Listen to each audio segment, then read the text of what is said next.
जय सिया राम। मेरा आपकी कृपा से सब काम हो रहा है। करते हो मेरे राघव, मेरा नाम हो रहा है।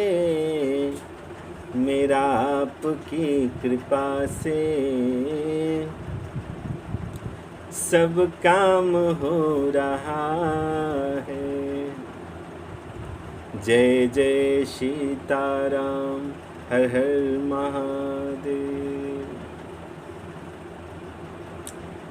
तो पिछले भाग में आप लोगों ने सुना कि राम जी वन के लिए चले हैं। राम जी को जाते देख पूरी प्रजा साथ में लग गई, साथ में जाने लगे। अयोध्या में राम जी नहीं तो रहने का अर्थ ही क्या है। महाराज ने सुमंत जी को कहा कि रथ लेकर जाओ, 4 दिन वन का दर्शन कराकर वापस ले आना। अगर राम न आए तो सीता को ले आना, नहीं तो हमारा प्राण चला जाएगा। सुमंत जी के रथ पर प्रभु गए। चलते चलते पूरा समाज पहले दिन तमसा नदी के तट पर पहुंचा। रात्रि में राम जी विचार किए कि प्रजा इसी तरह चलेंगे तो वचन कैसे निभा पाएंगे हम। माया को प्रेरित करके सबको सुला दिए। मध्य रात्रि में रथ के पहिए चिन्ह को समाप्त करके आगे बढ़ गए। दूसरे दिन गंगा तट श्रृंगवेरपुर पहुंच गए। गंगा जी को प्रणाम किए। श्रृंगवेरपुर के राजा निषाद राज को सूचना मिली, यह सुधि को है निषाद जब पाई, मुदित लिए प्रिय बंधु बुलाए। इष्ट मित्र उपहार लेकर भगवान के सम्मुख पहुँचे। श्री चरणों में दंडवत किए। प्रभु ने उठाकर हृदय से लगाया, निकट बिठाया। क्यों? राजा है, मित्र है। निषाद राज बोले कि आपको 14 वर्ष रहना है, आप इसी नगर में रह जाइए। राम जी बोले कि मैं 14 वर्ष किसी गांव नगर में नहीं रह सकता, ऐसा व्रत है हमारा। प्रवेश गांव में वर्जित है मेरे लिए, नहीं किसी धातु को स्पर्श कर सकते। ऐसा सुनकर श्रृंगवेरपुर के बाहर शीशम वृक्ष के नीचे निषाद राज आसन बिछा दिए। रात्रि में भगवान माँ के साथ उस कुसा पर विश्राम किए। निषाद राज सेवकों को आदेश दिए कि पता चला है अयोध्यावासी को मध्य रात्रि में छोड़ के भाग आए हैं। कहीं हम लोग सो जाएंगे तो हम लोगों को भी छोड़ के भाग जाएंगे। एक काम करो, पहरे में खड़े हो जाओ। सभी को पहरे में लगा दिए। लक्ष्मण भैया दूर जाके बैठे हैं। निषाद जी सबको काम पर लगा के आए और भगवान को कुसा पर सोते देखकर लगे रोने। कैकेयी जी ने ठीक नहीं किया। जिस राम जी के जीवन में सुख का समय आया उसको दुख दे दिया। खूब रोए हैं केवट जी। माँ कैकेयी को दोष लगाने लगे। लक्ष्मण जी सुन लिए कि बाहर का आदमी मेरे माँ को दोष लगा रहा है। देखिए, हमारा संबंध कब समाप्त हो जाता है? जब हम अपनी बात, अपनों की बात तीसरे व्यक्ति से सुनना प्रारंभ कर देते हैं तो हमारा संबंध समाप्त हो जाता है। जिसको आप प्रेम करते हैं, जिसको आप अपना मानते हैं, उसके बारे में किसी से सुनिए ही मत। क्यों? क्योंकि बार बार सुनने से सत्य सा मालूम पड़ेगा। जैसे निषाद राज ने कैकई के लिए कहा, लक्ष्मण जी बोले इधर आओ, बैठा लिए और पूछे कि क्यों रो रहे हो। लक्ष्मण जी बोले कि बताओ, जिसको कष्ट होगा उसको नींद आएगी। केवट जी बोले नहीं। लक्ष्मण जी बोले राम जी तो सो रहे हैं, देखो। और आप कह रहे हैं कि कैकेयी ने दुख दिया है, आपको पता है सुख दुख कैसे मिलता है? केवट जी बोले नहीं। लक्ष्मण जी बोले काहू न को सुख दुख कर दाता, निज कृत कर्म भोग सब भ्राता। लक्ष्मण जी बोले कि निषाद जी, हम अपने द्वारा किए हुए कर्म से सुखी होते हैं और दुखी होते हैं। लगे समझाने, मिलना बिछड़ना, ऊपर नीचे आगे पीछे, अच्छा बुरा हित अनहित, जन्म मरण संपत्ति विपत्ति, कर्म काल, संसार के जितने जंजाल, धरती धन धाम परिवार स्वर्ग नरक, ये सब क्या है? मोह का मूल है, जड़ है। यही मोह समस्त रोगों की जड़ है। इसी मोह की रात्रि में सब सो रहे हैं। लक्ष्मण जी बोले कि सोते हैं तो सपना देखते हैं ना, क्या वह सही सपना होता है? कई लोगों को जगने के बाद याद भी नहीं होता कि हम स्वप्न में क्या देखे थे। सब सो के सपना देख रहे हैं। सावधान हो जाइए, मोह में भी सपना सही होने वाला नहीं है। किसी से आशा लगाना ही स्वप्न है। देखिए, बच्चों को पढ़ाइए लिखाइए, खूब बड़े बनाइए, लेकिन आशा मत लगाइए। पता नहीं जब वो किसी पद पे आसीन हो जाए तो आपको छोड़ के चला जाए,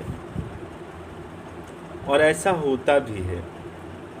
तो आप अपने कर्तव्य को कीजिए, आशा मत कीजिए, आशा मत लगाइए। सुबह हुई, राम जी जगे, सुमंत्र जी पिताजी की सारी बात बताकर खूब समझाए राम जी को। प्रभु ने धर्म मार्ग समझाकर विदा किए। सुमंत जी के रथ के घोड़े भी जाना नहीं चाहते। वियोग में, जिनके वियोग में पशु पक्षी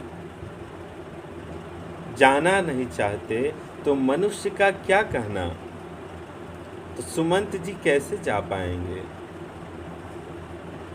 राम जी, लक्ष्मण जी, सीता जी निषाद राज के साथ गंगा के तट पर आए हैं। केवट जी नाव लेकर नदी में खड़े हैं। जैसे केवट जी को बीच गंगा जी में देखे, जितने भी निवासी वहां खड़े थे सब उन्हें इशारा देने लगे कि केवट जी नाव लेके जाइए, आप इस पार नहीं आइएगा।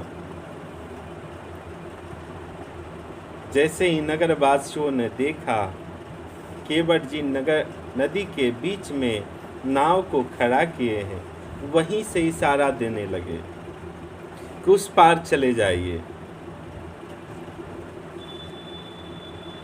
क्यों? क्योंकि केवट जी उस पार रहेंगे तो राम जी इसी पार रहेंगे,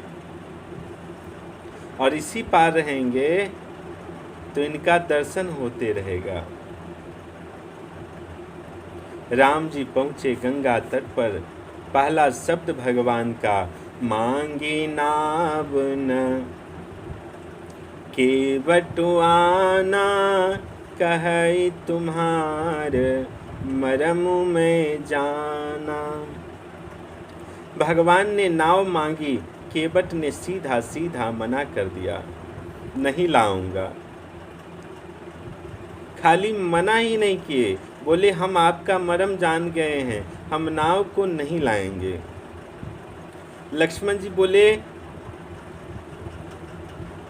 कि भैया यह पहला आदमी है जो आपका मरम जान गया। हम तो सदैव आपके साथ रहते हैं, आज तक हम आपके मरम को नहीं जान पाए और यह आपके मरम को जान गया। राम जी बोले, उनसे पूछिए क्या जान गए और कैसे जान गए। लक्ष्मण जी पूछे कि केवट जी आप कौन सा मरम जान गए। केवट जी बोले कि मैं जान गया कि आपके भैया कौन हैं। वर्षों से एक ही काम है हमारा, नाव चलाना। जो भी आता है नाव मांगता है, लेकिन आज तक ऐसे कोई नहीं मांगा जैसे आपने मांगा है। जो भी आता है आदेश देता है कि अरे नाव लेकर यहाँ आओ। पहली बार कोई आया है जिसने आदेश नहीं प्रार्थना किया है। प्रार्थना करके आपने सिद्ध कर दिया कि मैं इस नाव का मालिक हूँ। आप किसी से प्रार्थना तब करते हैं जब आपकी कोई वस्तु नहीं होती। आपको ये पता चल जाता है कि सामग्री या कोई भी वस्तु हमारा नहीं, उनका है। एक छोटे से मलाह को मालिक बना दिया प्रभु ने। छोटे को बड़ा बनाने का व्यवहार केवल भगवान को आता है। और मैं जान गया कि आप भगवान हैं, इस मर्म को मैं जान गया प्रभु। मैं ये भी जानता हूँ कि आप यहाँ क्या करने आए हैं। केवट जी बोले कि आप पार होने नहीं, पार करवाने आए हैं। लक्ष्मण जी बोले कि दिमाग ठीक है तुम्हारा। केवट जी बोले ये वही राम जी हैं जो 3 पग से 3 लोक नाप दिए थे, और वो राम जी गंगा पार करने के लिए नाव मांगेगा। आज इस केवट को पार करवाने आए हैं, मैं नाव नहीं लाऊंगा। केवट जी साफ साफ मना कर दिए कि नहीं लाऊंगा। मैंने सुना है कि प्रभु आपके पाँव में जो धूल है वो साधारण धूल नहीं है।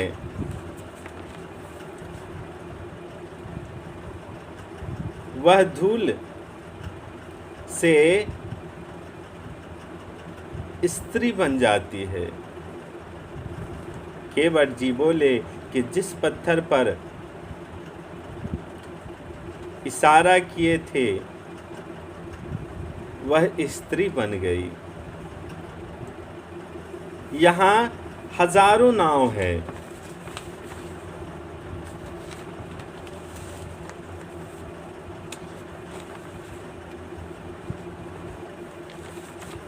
ये साधारण धूल नहीं है। चरण कमल रज कहूँ सब कहई, मानुष करनी मोरे कछुआई। केवट जी बोले कि मनुष्य बनाने वाली कोई जरी है आपके पाँव में। राम जी ये बात समझिए, आप में दोष नहीं निकाल रहे हैं, न पैर के दोष है, सारा दोष धूल का है। केवट जी बोले कि अच्छा लक्ष्मण जी आप बताइए कि लकड़ी कठोर होता है कि पत्थर। लक्ष्मण जी बोले कि पत्थर कठोर होता है। केवट जी बोले कि कठोर पत्थर जब स्त्री में बदल सकता है तो लकड़ी को स्त्री होने में कितना समय लगेगा। और हमारा नाव पानी पी पी के मोटा हो गया है, मुलायम हो गया है। पत्थर को टाइम लगा होगा, लकड़ी को टाइम नहीं लगने वाला है, तुरंत स्त्री बन जाएगी। इसीलिए कहते हैं कि पाँव धुलवा लीजिए तब हम आपको नाव में चढ़ाएंगे। क्या आज्ञा है। प्रभु मुस्कुराए। लक्ष्मण जी पहली बार, लक्ष्मण जी बोले कि भैया पहली बार आपने मैनेजमेंट संभाला है। लक्ष्मण जी बोले कि आप मांगे हैं इसीलिए यह ऐसा बोल रहा है।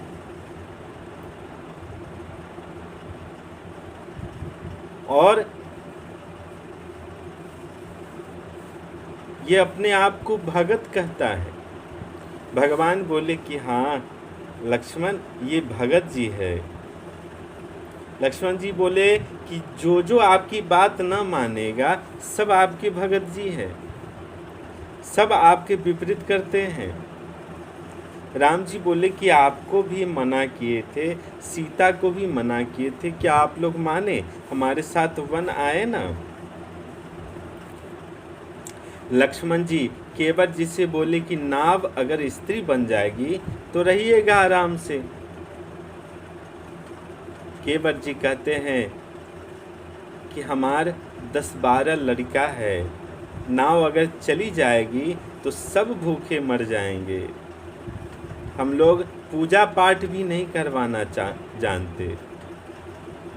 नाव अगर स्त्री बन जाएगी तो एक और आफत बढ़ जाएगी, भोजन करने वाला रोजगार समाप्त हो जाएगा, पेट कैसे पालेंगे। कितनी बड़ी समस्या आप बताएं। पहली के सामने अगर दूसरी स्त्री को ले जाएंगे तो क्या बोलेंगे। लक्ष्मण जी बोले कि सही सही बतला देना। केवट जी बोले कि वो मानेंगे तब ना। अरे पहली वाली जो है वो मूर्ख थोड़ी ना है, वो तो बोलेंगे कि आप नाव को बेचकर दूसरी शादी कर लिए। लक्ष्मण जी बोले कि एक पत्थर के अलावा हजारों पत्थर पर पैर रखे पर वह स्त्री नहीं बनी।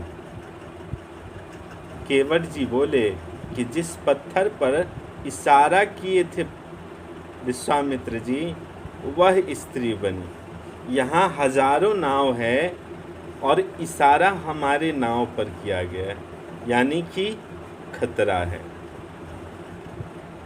इसलिए कहते हैं कि पाँव धुलवा लीजिए। भगवान मौन है।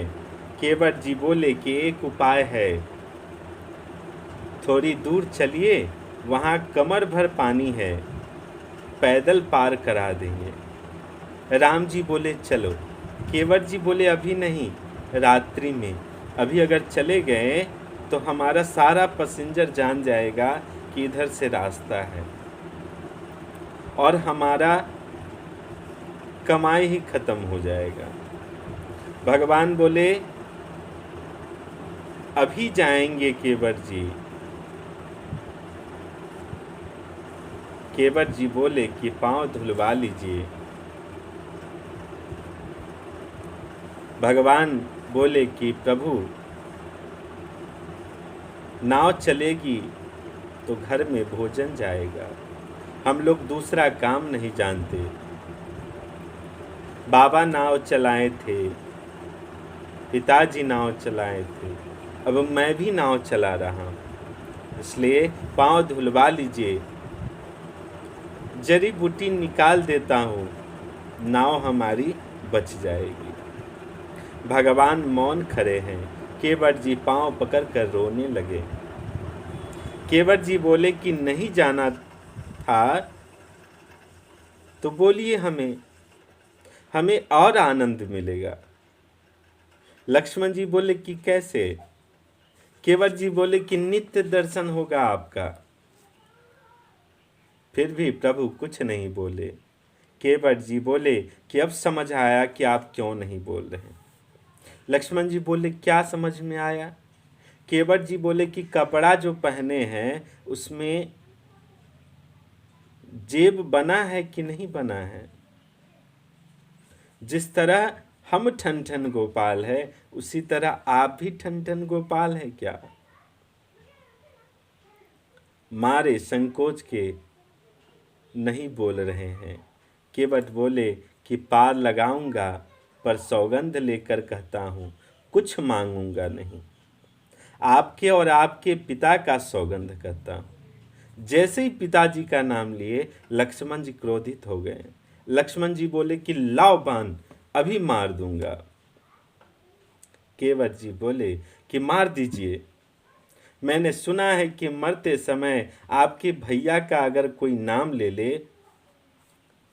तो उसे सदगति प्राप्त होती है। और यहाँ तो साक्षात राम जी आपके भैया सामने हैं, मरते समय सामने रहेंगे, बगल में गंगा जी है, कूद जाऊंगा।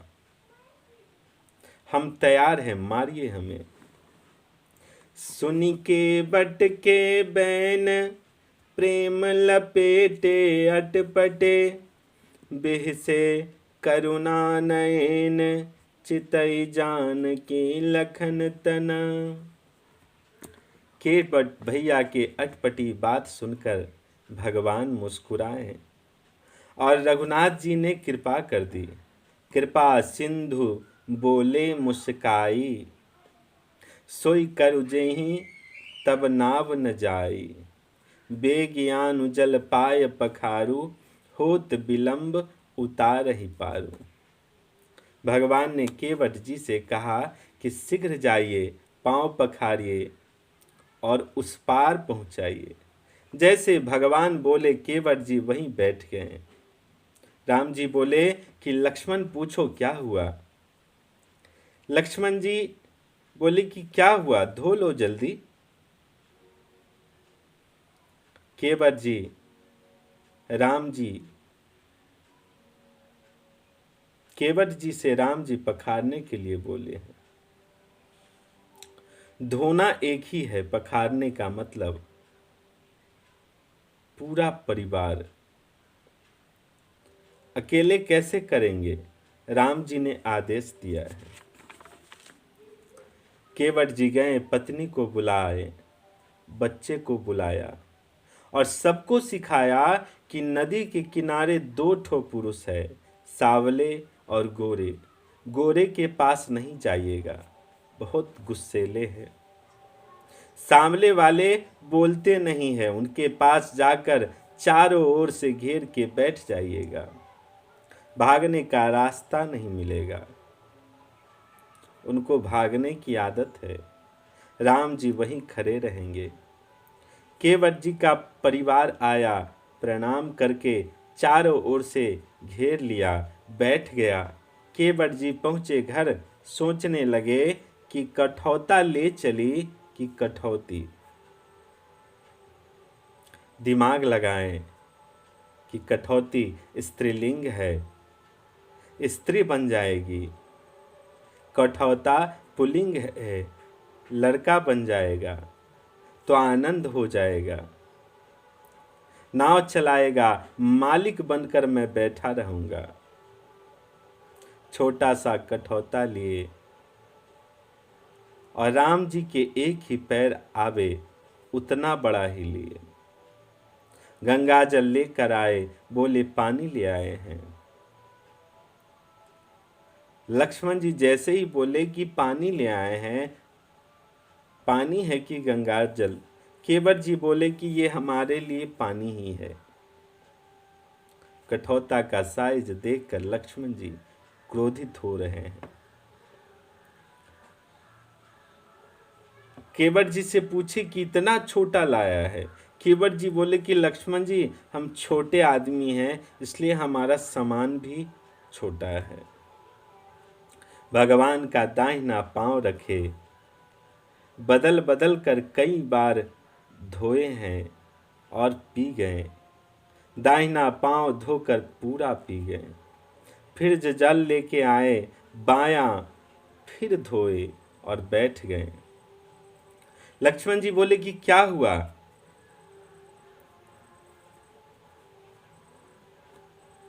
राम जी बोले जितनी बार धो उतनी बार लगेगा।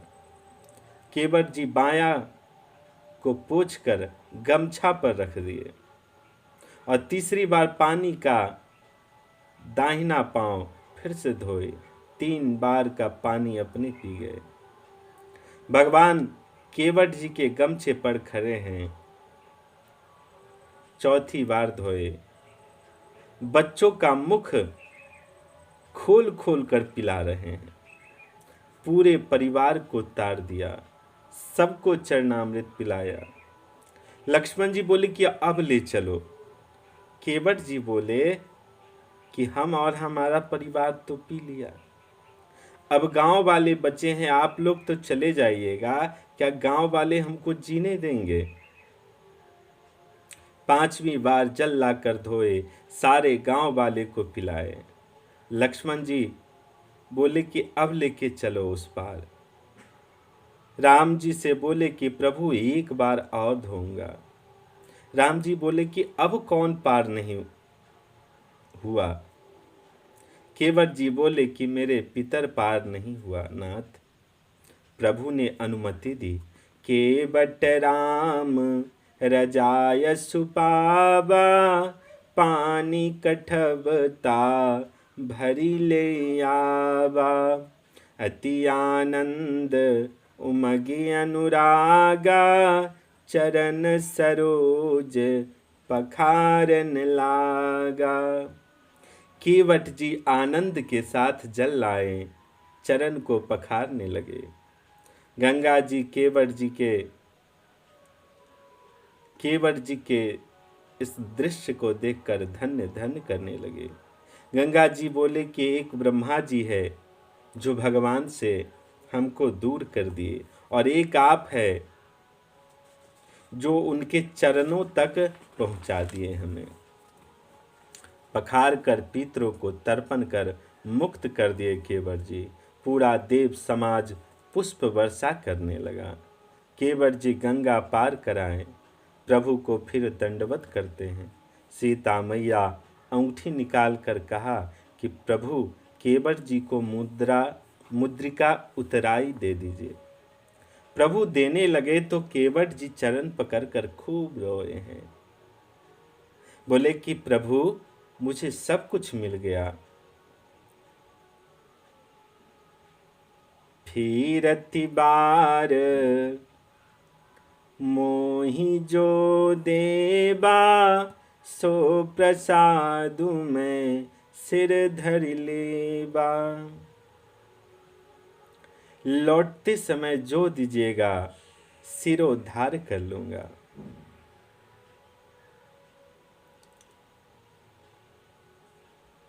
तो अगला प्रसंग अगले भाग में, तब तक के लिए जय सिया राम।